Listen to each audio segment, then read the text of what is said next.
So year and a half ago, about a year and a half ago, I had a bit of an accident where I painted this, and it was too cold out to paint it, um, and it cracked. And all along where you see some of the saucer sections intersect and stuff like that, the paint cracked off and it flaked. So I sanded it back and redid it, and it cracked off and flaked again. So I have literally, there's this excellent paint stripper from Wilko in the UK, and I just did a couple of little patches where, because you can see, I don't know if you can see light bits here where it had been worst because the paint hasn't adhered properly.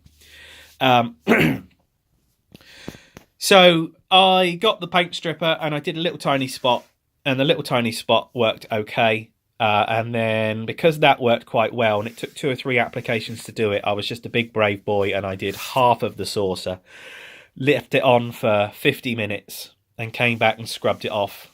And it took all day going to and fro, putting paint stripper on and taking it off and stuff like that. But we got there in the end.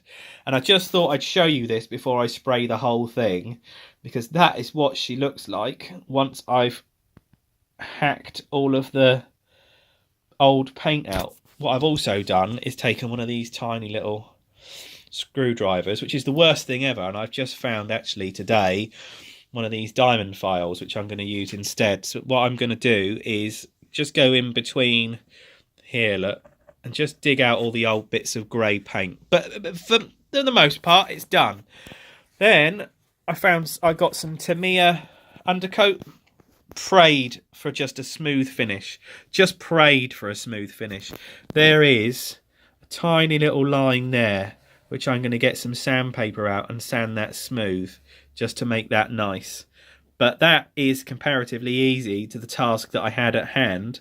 It's ended up nice and smooth. If I go like that, it's ended up very nice, very smooth. It's patchy because I've literally just sprayed the lightest dusting of undercoat on there just to see any problem areas, and there aren't really any huge problem areas.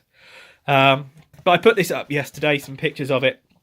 Loads of people are on board. Loads of people have asked me if I'm going to record the progress of this, and the answer is yes. The other thing I'm going to do is put everything on my Smodels channel specifically for building this, which is kind of why I made the channel in the first place. I will put a link in the info box below.